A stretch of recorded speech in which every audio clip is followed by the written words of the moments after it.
Good morning. आप सभी लोगों का स्वागत है। आप लोग कैसे हैं? सभी लोग अच्छे होंगे। उम्मीद करता हूं कि सभी लोग अच्छे से घर में पढ़ाई कर रहे होंगे, है ना। और अपने आप को सुरक्षित रखिए सब लोग। हम लोग ठोस अवस्था पढ़ रहे थे, क्लास 12th का फर्स्ट चैप्टर ठोस अवस्था, है ना। और ठोस अवस्था में हम लोगों ने अभी तक 6 लेक्चर में जो है डिस्कस किया है। और उस 6 लेक्चर्स में हमने लास्ट लेक्चर में यह पढ़ा था कि अगर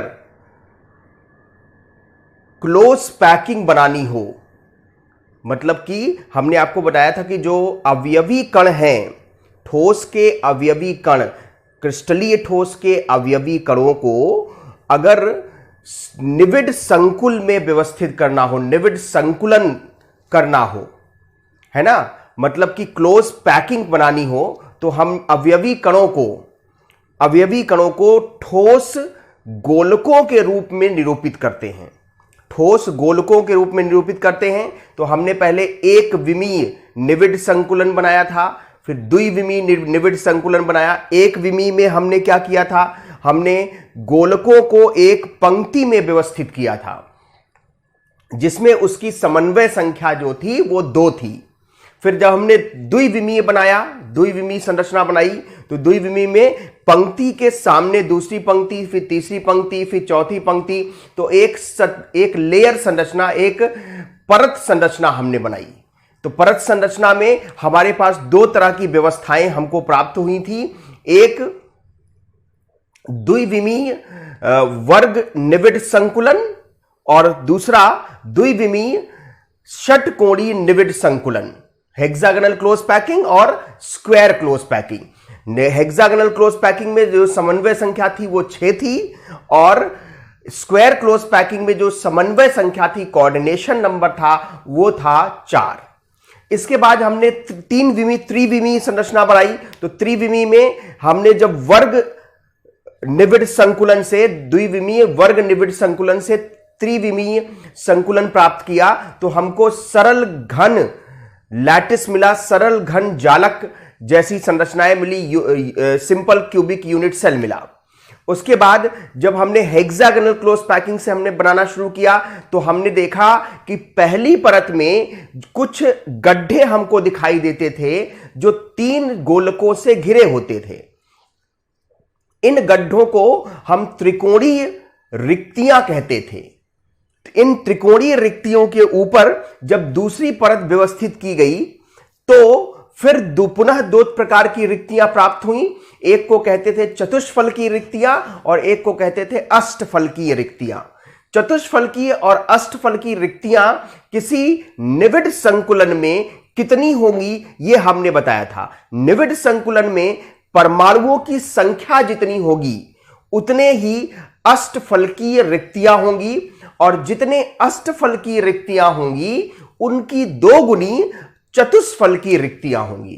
फिर हमने बताया कि इसके ऊपर तीसरा लेयर हम लगाते हैं, और तीसरे लेयर में तीसरे परत जो हम इसके ऊपर बिछाते हैं, तो गोलक अगर चतुष्फलकीय रिक्तियों के ऊपर आते हैं, तो ए बी प्रकार की व्यवस्था प्राप्त होती है, जिसे कहते हैं षटकोणीय निविड संकुलन, हेक्सागोनल क्लोज पैकिंग, HCP।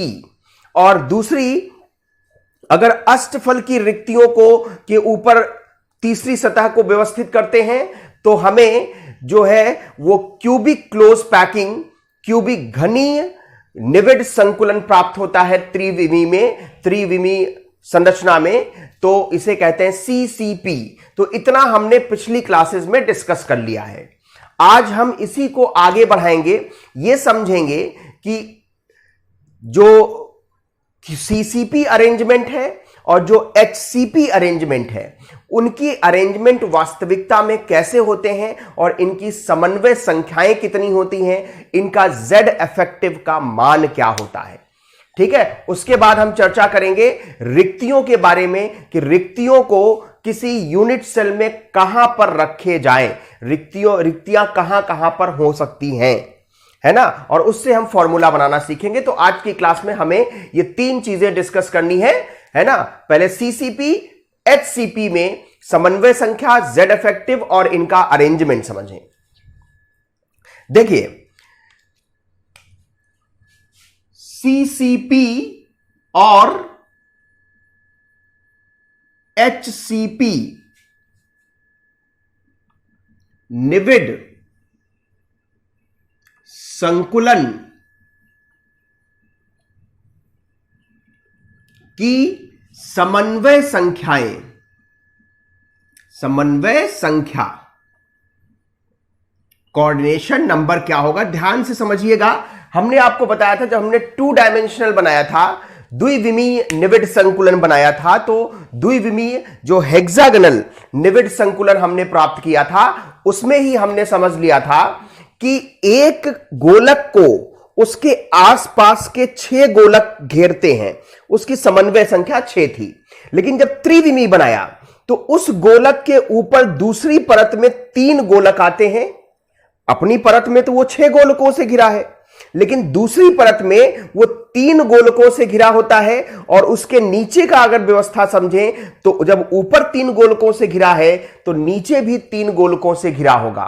तो अपनी परत में वो 6 गोलकों से, ऊपर की परत में 3 गोलकों से और नीचे की परत में भी 3 गोलकों से घिरा है। तो कुल मिला के वो 12 गोलकों से घिरा है। तो इसकी समन्वय संख्या होगी 12। कितनी होगी? समन्वय संख्या होगी 12। अब आगे बात करते हैं, समन्वय संख्या के बात हो गई। अब HCP अरेंजमेंट को समझते हैं। देखिए HCP यानी षटकोणीय निविड संकुलन जो हमको प्राप्त होता है, षटकोणीय निविड संकुलन में जो अरेंजमेंट यूनिट सेल जो बनता है उसकी हम बात कर रहे हैं। तो देखिए ये हेक्सागन टाइप का बनेगा, इस तरह से बनाइएगा आगे पीछे करके तो आसानी से बन जाएगा।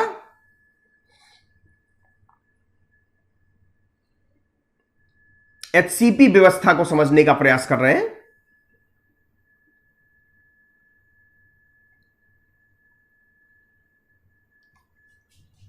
HCP ये देखिए, ये बीच में एक गोलक होगा और उसके 6 कोनों पर 6 अलग अलग गोलक उसको घेरेंगे। अब इसी के पैरेलल ये पहली परत है और इसमें क्या होता है, पहली और तीसरी परत एक जैसी होती है, दूसरी और चौथी परत एक जैसी होती है। तो ये देखें, इनको मिला लीजिए और इसी तरह यहां से भी लाइन ड्रॉ कर लीजिए।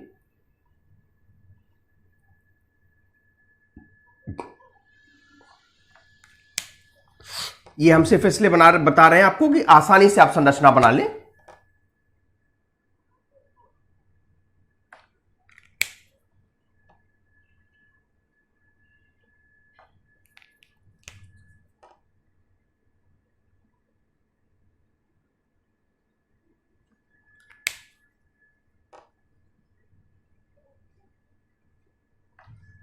ये देखिए, ये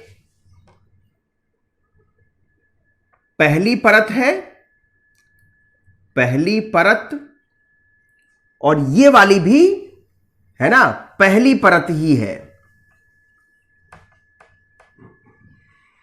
या ऐसे लिख लें, परतों के नाम दे देते हैं। परत ए, तो ये भी परत ए बिल्कुल एक जैसी है ना। और ये अपने में, ये अपने परत में ये जो बीच का गोलक है, ये जो 6 गोलक कोने वाले हैं, इनसे घिरा हुआ है। हम जोड़ नहीं रहे हैं, टच नहीं करा रहे हैं, लेकिन सभी एक दूसरे के टच में हैं, सभी बीच वाले गोलक के टच में हैं, है ना। तो ये देखें, इसी प्रकार तीसरे परत में भी ये जो 6 कोने वाले गोलक हैं, ये बीच वाले गोलक के टच में रहेंगे, ठीक है। और देखिए 3 गोलक इसकी बॉडी के अंदर दूसरी परत में होंगे, दूसरी परत में 3 गोलक होंगे। ये परत बी। तो पहली परत और दूसरी परत अलग अलग होती है, लेकिन तीसरी परत फिर पहली परत की जैसी होती है।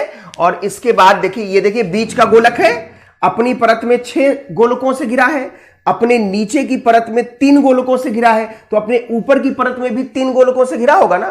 तो देखिए 6 3 9 3 12, तो समन्वय संख्या 12 होगी। अब इसमें एक चीज और समझिए, इसका जो Z इफेक्टिव है,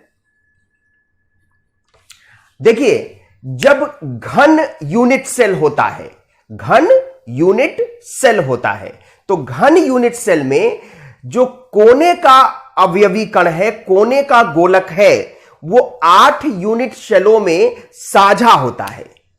वो थोड़ा सा 1/8 पहले यूनिट सेल में, 1/8 दूसरे यूनिट सेल में, 1/8 तीसरे यूनिट सेल में, 1/8 चौथे यूनिट सेल में, चारों को जोड़ दीजिए तो 1/2 आएगा। तो आधा गोलक नीचे के 4 यूनिट सेल में और आधा गोलक ऊपर के 4 यूनिट सेल में शेयर होता है।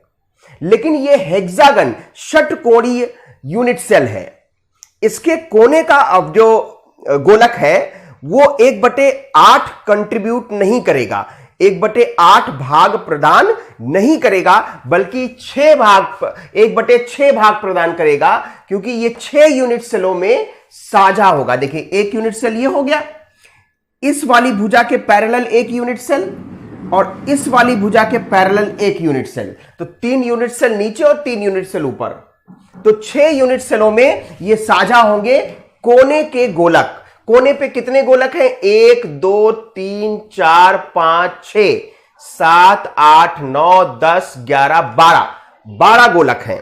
तो 12 गोलक हैं और इनका योगदान 1/6 है। अब देखिए ये जो बीच का गोलक है 1 और 1, ये 2, ये फलक केंद्र पर है भाई। ये अष्टफलकीय जो फलक है उसके केंद्र पर है, तो है तो फलक का केंद्र, तो फलक के केंद्र का योगदान कितना होता है? 1/2। कितने हैं? 1 2, तो इसका 2 × 1/2 प्लस 3 जो गोलक हैं वो इस यूनिट सेल के अंदर हैं, इसके बाहर नहीं, अंदर है, और जो अंदर होता है यूनिट सेल का उसका संपूर्ण योगदान होता है। तो 3 × 1, तो ये आएगा 6 दूना 12, 2 × 2 और ये 3, तो इसका जो प्रति यूनिट सेल परमाणुओं की संख्या है ना, अतः प्रति यूनिट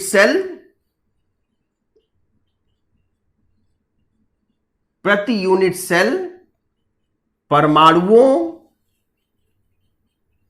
की संख्या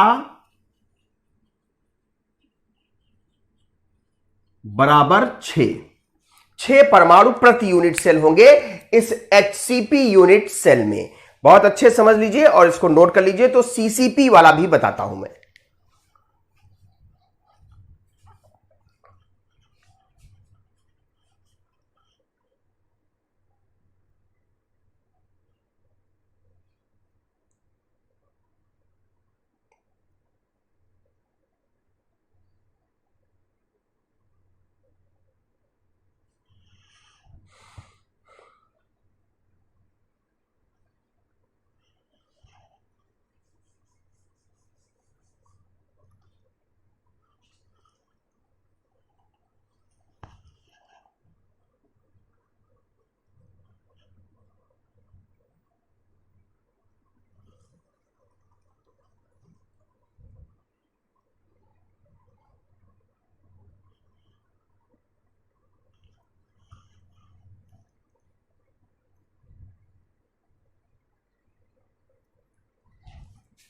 चलिए अब सीसीपी की चर्चा करते हैं, सीसीपी के विषय में पढ़ते हैं।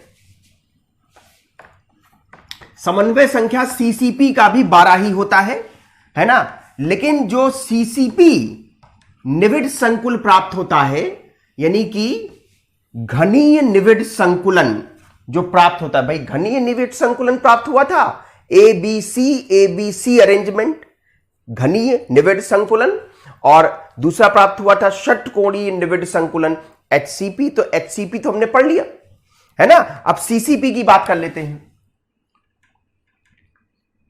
CCP एग्जैक्टली FCC के जैसा ही होता है। किसके जैसा होता है? Face centered cubic unit cell के बराबर होता है, यानी कि फलक केंद्रित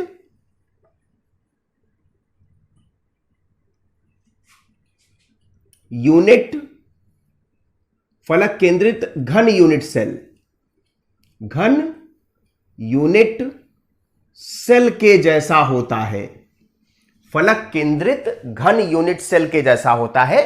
और इसकी संरचना मतलब अब ये बिल्कुल फलक केंद्र की तरह होगी। थोड़ा सा अलग टाइप से संरचना बना लेते हैं, क्योंकि बार बार एक ही जैसी संरचना हम लोग बना रहे हैं।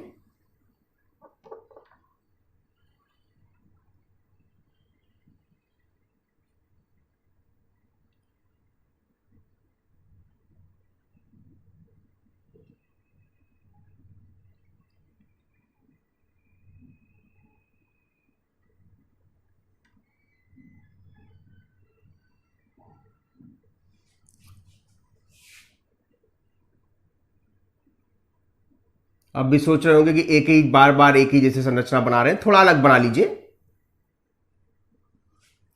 ये देखिए वही है, घन यूनिट सेल ही है। देखिए 1 2 3 4 5 6 7 8 कोने, एक फलक, 2 फलक, 3 फलक, 4 फलक, ये 5वीं फलक और ये 6ठा फलक है ना। तो वही सेल है ना। और अणु कहां पर रखे गए हैं? गोलक सभी कोनों पर रखे गए हैं।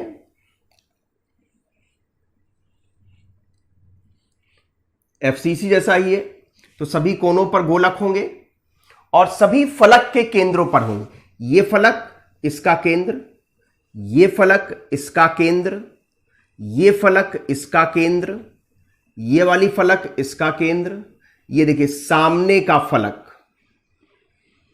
ऐसा बन जाएगा कुछ, और ये पीछे का फलक कुछ ऐसा बन जाएगा।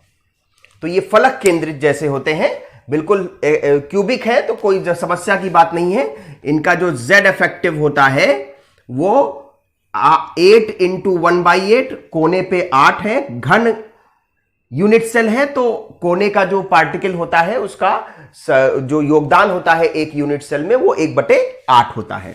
और फलक पे 6 है तो 1/2, तो 4 यूनिट सेल, 4 परमाणु प्रति यूनिट सेल होंगे। प्रति यूनिट सेल 4 परमाणु होंगे। नोट कर लीजिए इसको। ये HCP और CCP के विषय में हमने डिटेल में समझ लिया। अब इसमें कोई समस्या किसी को नहीं होनी चाहिए। अगर फिर भी कोई समस्या है तो कमेंट बॉक्स में जाकर के कमेंट करके मुझे बता सकते हैं, मैं उस समस्या का समाधान करने का पूरा प्रयास करूंगा। तो अब ये बात तो क्लियर हो गई, HCP और CCP व्यवस्थाएं क्लियर हो गई। तो अब आप बात करते हैं कि ये जो निविड संकुलन हमने बनाए, निविड संकुलन में रिक्तियां हमको मिली, और मुख्यतः जो महत्वपूर्ण रिक्तियां हैं वो चतुष्फलकीय रिक्तियां और अष्टफलकीय रिक्तियां हैं। हमने आपको बताया था कि किसी भी निविड संकुलन में जितने परमाणुओं की संख्या होगी, परमाणुओं की जो संख्या होगी उतने ही अष्टफलकीय रिक्तियां होंगी, और जितनी अष्टफलकीय रिक्तियां होंगी उसकी 2 गुनी चतुष्फलकीय रिक्तियां होंगी। ठीक। तो अब यहां पर एक यूनिट सेल कोई लेकर के उसमें समझने का प्रयास करते हैं। ठीक है, तो देखिए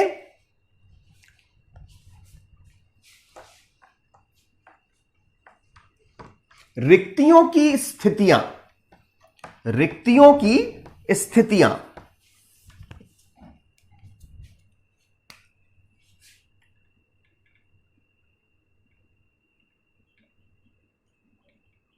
रिक्तियों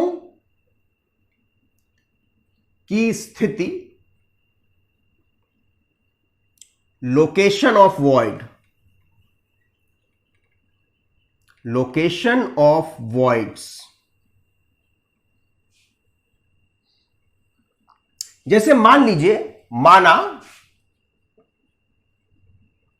एक FCC यूनिट सेल है, यूनिट सेल हमने लिया, एक FCC यूनिट सेल लिया। तो FCC यूनिट सेल में प्रति यूनिट सेल परमाणुओं की संख्या ये हम लोग जानते हैं, हम लोग बार बार पढ़ते आ रहे हैं। परमाणुओं की संख्या ये होगी 4 ना, अभी भी निकाला था, 4 होगी। तो प्रति यूनिट सेल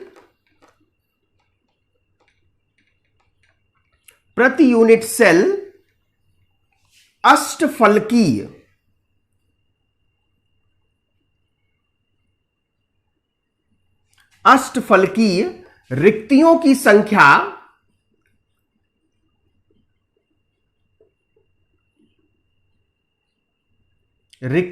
संख्या ये भी होगी 4। जितने परमाणुओं की संख्या उतनी अष्टफलकीय रिक्तियों की संख्या। लेकिन प्रति यूनिट सेल चतुष्फलकीय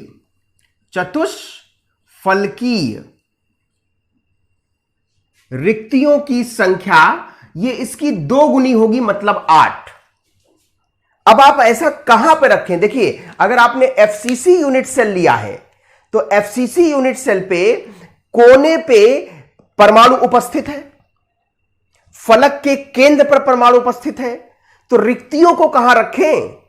जैसे अष्टफलकीय रिक्तियां 4 रखनी है, प्रति यूनिट सेल 4 आनी चाहिए, तो ऐसी जगह पर रिक्तियों को रखा जाए कि प्रति यूनिट सेल 4 मिले हमको, और चतुष्फलकीय रिक्तियां कितनी मिले? 8 मिले प्रति यूनिट सेल।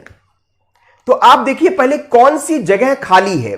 केंद्र, कोर सारे भरे हुए हैं, फलक के केंद्र भरे हुए हैं, लेकिन कोर के केंद्र खाली हैं। हमने बताया था ना, 8 कोने, 6 फलक, 12 कोर होते हैं। तो कोर के केंद्र खाली हैं, हर कोर के केंद्र पर रखेंगे तो उसका एक यूनिट सेल में योगदान होता है 1/4। 12 कोर है, 12 कोर का 1/4 से गुणा करेंगे तो 3 रिक्तियां आएंगी, 3 अष्टफलकीय रिक्तियां। लेकिन हमें तो 4 रखना है, एक और चाहिए। तो एक आप काय केंद्र पर रख सकते हैं, बॉडी के सेंटर पर रख सकते हैं, काय केंद्र पर रख सकते हैं, और काय केंद्र का पूरा संपूर्ण योगदान होगा तो उसका योगदान होगा 1। तो जो कोर के केंद्र है उनसे 3 मिला और काय के केंद्र से 1 मिला, तो कुल मिला के हो गए कितने? 4। तो देखिए अष्टफलकीय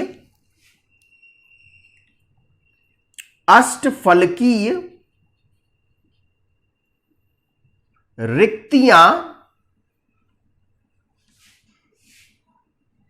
प्रत्येक कोर केंद्र पर एवं एक काय केंद्र पर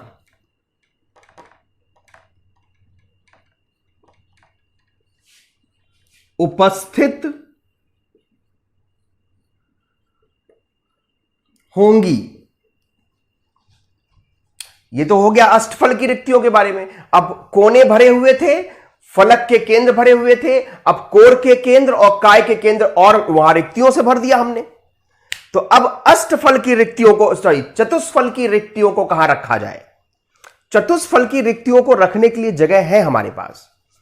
जब हम काय विकर्ण बनाते हैं, मतलब कि एक कोने को काय केंद्र से एक कोने से लाइन ड्रॉ करिए, लाइन खींचिए, काय केंद्र पर आए, काय केंद्र से दूसरे कोने पर जाइए, तो यह काय विकर्ण कहलाता है। और काय विकर्ण कहां शुरू होता है? कोने शुरू होता है। तो कोने पर एक परमाणु ऑलरेडी है, काय के केंद्र पर अभी अष्टफल की रिक्तियां रखी हैं और दूसरे के कोने पर एक परमाणु है। तो अब जगह कहां खाली है? चतुष्फल की रिक्तियां कहां रखेंगे? चतुष्फल की रिक्तियां कोने और काय केंद्र के बीच एक रखेंगे और फिर काय केंद्र और दूसरे कोने के बीच एक रखेंगे। मतलब कोने से आधी दूरी पर काय केंद्र है, लेकिन कोने से 1/4 दूरी पर अगर हम चतुष्फल की रिक्तियों को रखें तो वहां पे हम एक काय विकर्ण पर हम 2 रिक्तियां रख सकते हैं। कोने को कोने से मिलाने वाली लाइन को काय विकर्ण कहते हैं।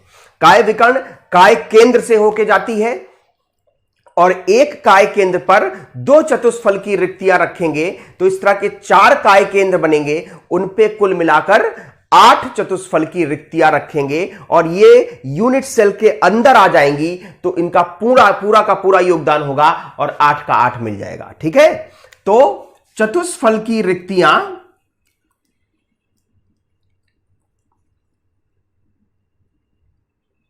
प्रत्येक काय विकर्ण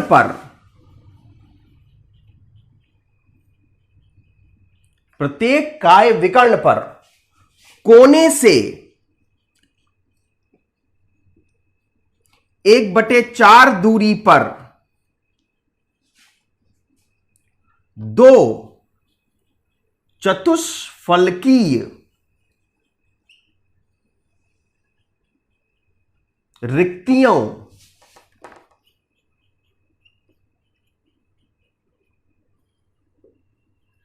को रखा जाएगा।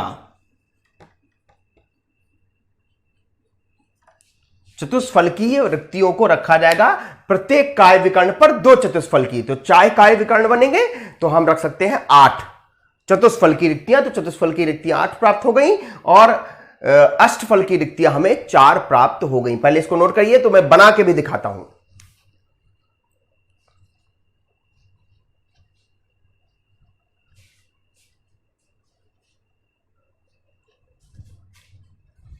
देखिए एक फिगर ले लेते हैं।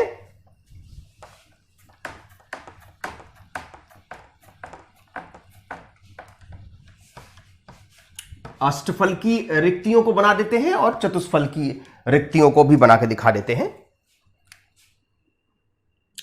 एक क्यूब ले लिया हमने,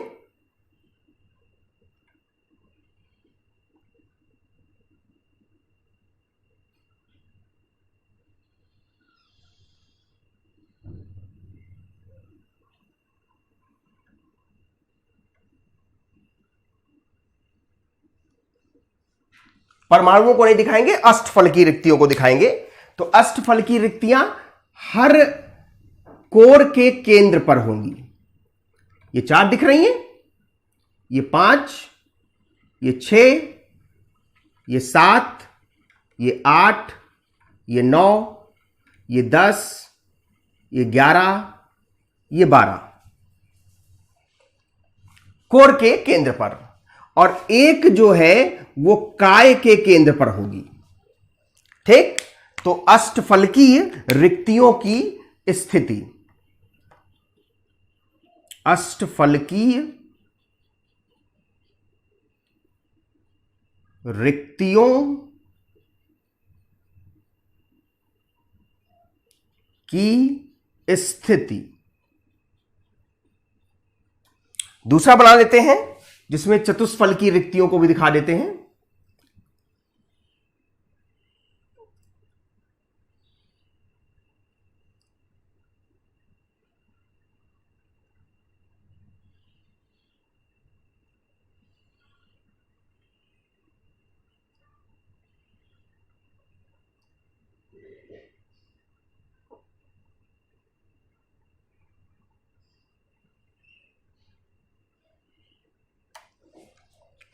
तो देखिए विकर्णों पे रखने हैं, है ना।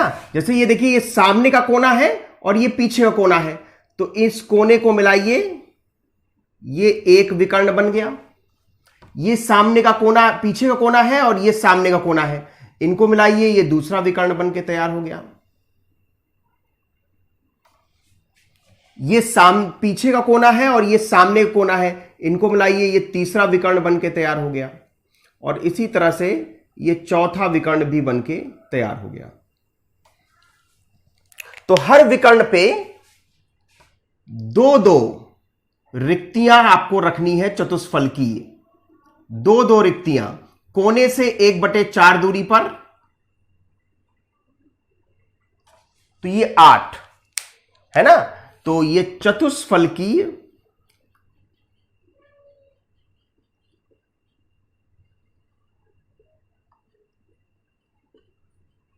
रिक्तियों की स्थिति, चतुष्फल की रिक्तियों की स्थिति, इसको बना लीजिए। तो कुछ क्वेश्चंस लेते हैं, कुछ सवाल लेते हैं इस पे।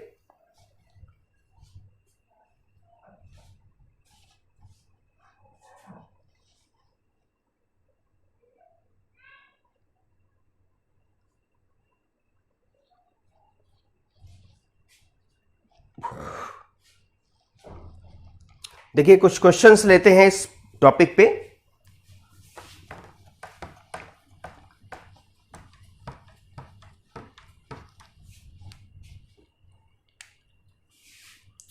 क्वेश्चन लिया,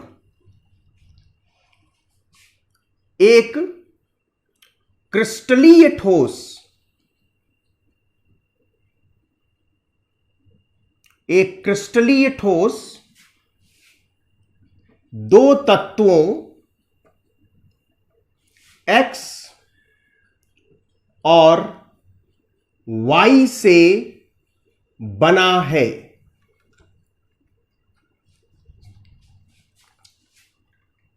तत्व X के परमाणु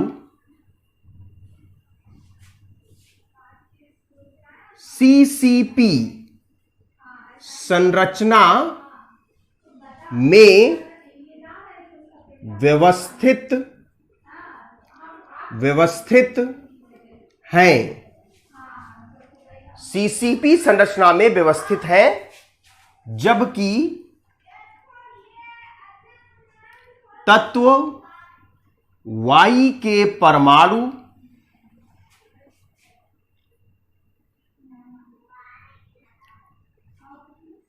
एक बटे दो अष्टफलकीय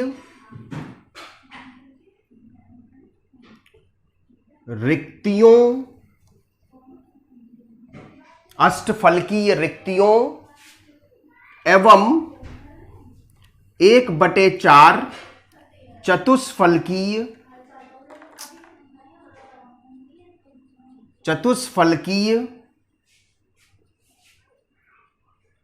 रिक्तियों को भरते हैं।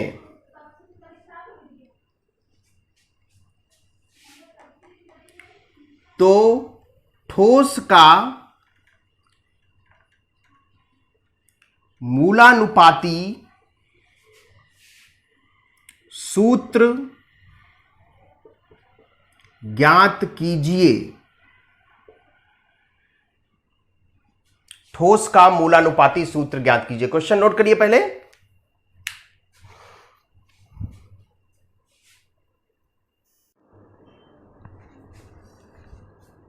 तो देखिए इस सवाल में समझने की बात है कि जो तत्व X के परमाणु है वो CCP संरचना में व्यवस्थित हैं। CCP मतलब FCC के संरचना में।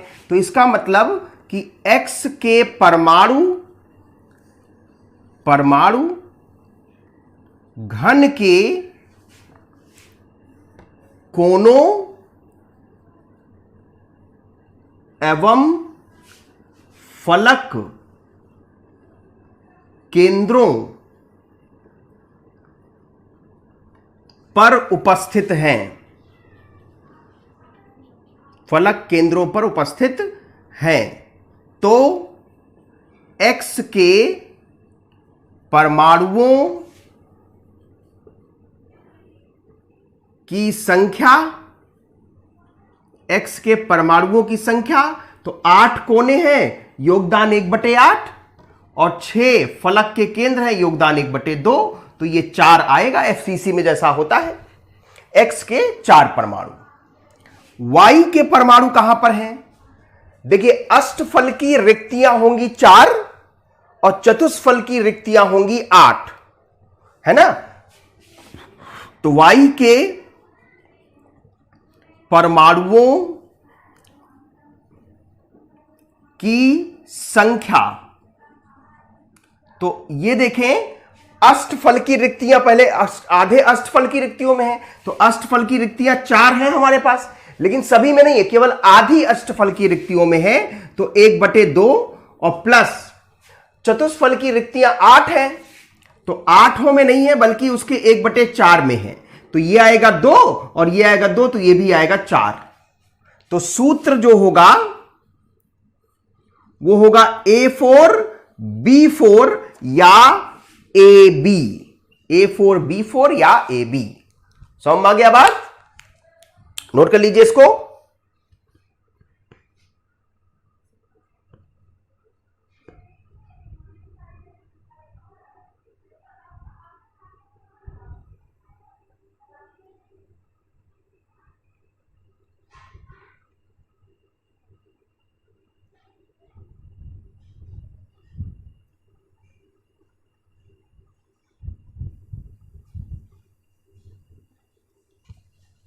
दूसरा सवाल लेते हैं। एक क्रिस्टली ठोस 2 की जगह 3 तत्व कर देते हैं।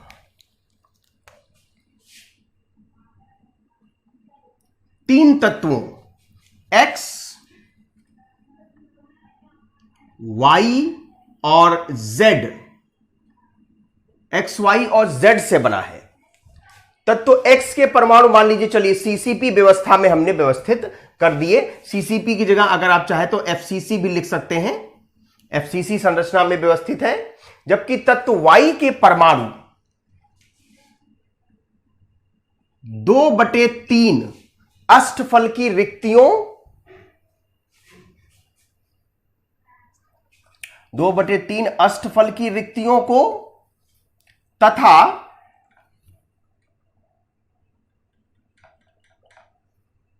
यहां से हटा देते हैं,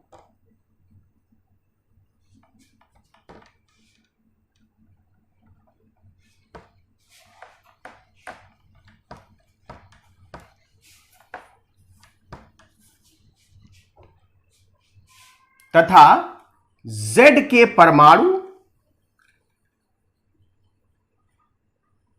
Z के परमाणु 2/4 3/4 ले लेते हैं, 2/4 तो कट जाएगा, चतुष्फलकीय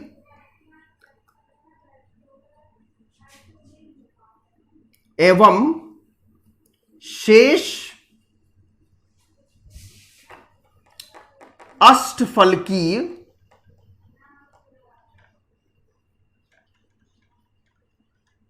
रिक्तियों को भरते हैं।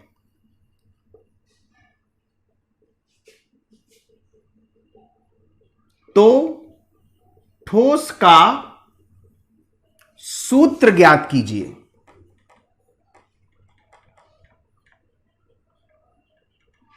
ठोस का सूत्र ज्ञात कीजिए। चलिए, तो X के परमाणुओं की संख्या, तो ये तो वैसा ही है, इसमें कोई परिवर्तन नहीं हुआ। 8 × 1/8 प्लस 6 × 1/2, तो ये तो 4 रहेगा। Y के परमाणुओं की संख्या, देखिए Y कहां पे है, सिर्फ अष्टफल की रिक्तियों में। और इस बार देखिए, एक काम करिए, यहां पे इसको बदल देते हैं, वो तो बिल्कुल नहीं, बिल्कुल वैसा ही हो जाएगा। इसको HCP कर देते हैं। तो HCP करेंगे तो ये बदल जाएगा। HCP में हमने अभी बताया था कि 12 होते हैं कोने पर, लेकिन योगदान 1/6 होता है। 2 फलक के केंद्रों पर होते हैं और 3 जो है उसके बॉडी के अंदर होते हैं। तो ये 6 आएगा। तो इसमें देखिए 6x के परमाणु हो गए, अष्टफल की रिक्तियां भी 6 होंगी। तो Y के परमाणु सिर्फ अष्टफल की रिक्तियों में, पूरे नहीं, 2/3। तो ये 3 से 3 कट, 6 कट जाएगा, 2 2 दूना 4। तो इसके परमाणुओं की संख्या 4 होगी। और Z के परमाणुओं की संख्या, ये देखिए Z के परमाणु 3/4 चतुष्फल की रिक्तियों में है। पहले चतुष्फल की रिक्तियां कितनी होगी, जब ये 6 है तो ये 12 होगी। तो 12 में से कितनी, 3/4। और जो बाकी जो Z के परमाणु है वो बची हुई अष्टफल की रिक्तियों में भरेंगे। अष्टफल की रिक्तियां थी 6, 4 भर गई थी Y के द्वारा, तो जो 2 होंगी वो किसके द्वारा भरेंगी, Z के द्वारा। तो ये देखिए 4 × 3 = 12, 3 × 3 = 9, 9 × 2 = 11। तो सूत्र जो होगा, सूत्र X6 Y4 और Z11, यही इसका सरलतम सूत्र होगा। आई बात समझ में? मेरे ख्याल से सबको क्लियर हो गया होगा। ये पोर्शन आपका खत्म हो गया। अगला जो सेक्शन है, अगला जो पोर्शन है ठोस अवस्था में, वो है संकुलन क्षमता, पैकिंग एफिशिएंसी या पैकिंग फ्रैक्शन भी कहते हैं, है ना। मतलब कहने का ये कि कोई यूनिट सेल आपने लिया, है ना, तो उसमें जो अवयवी कण हैं, गोलक हैं, वो कोणों पर होंगे, फलक के केंद्रों पर होंगे, काय के केंद्रों पर होंगे। तो वो पूरे यूनिट सेल का आयतन कवर नहीं करेंगे भाई, थोड़ी थोड़ी रिक्तियां भी तो बनेंगी। तो वो रिक्तियां जो हैं वो खाली जगह हैं। तो पूरा जो यूनिट सेल का आयतन हमारे पास अवेलेबल है, उपस्थित है, हमें जो आयतन प्राप्त होता है यूनिट सेल का, उस आयतन का कितना परसेंट, कितना भाग, कितना आयतन गोलकों द्वारा घेरा जाता है, यही है संकुलन क्षमता। तो इसको कैलकुलेट करना पड़ता है, तो इसको कैलकुलेट करेंगे अगली क्लास में। इस तरह के और भी क्वेश्चन आपकी बुक्स में होंगे, सभी क्वेश्चन सॉल्व करिए। सूत्र वाले बहुत इंपॉर्टेंट हैं, हमेशा परीक्षाओं में हमेशा पूछे जाते हैं, तो इसलिए इसको बुक में जितने भी क्वेश्चन हैं सभी को सॉल्व करिए, समझने की कोशिश करिए। अगर किसी क्वेश्चन में कोई प्रॉब्लम होती है तो कमेंट बॉक्स में क्वेश्चन लिख के मुझे बताइए, मैं आपको क्वेश्चन को क्लास में सॉल्व कर दूंगा, है ना। तो इसको ध्यान से देखिए और अपना ख्याल रखिए। अगली क्लास में फिर मिलेंगे, तब तक के लिए धन्यवाद।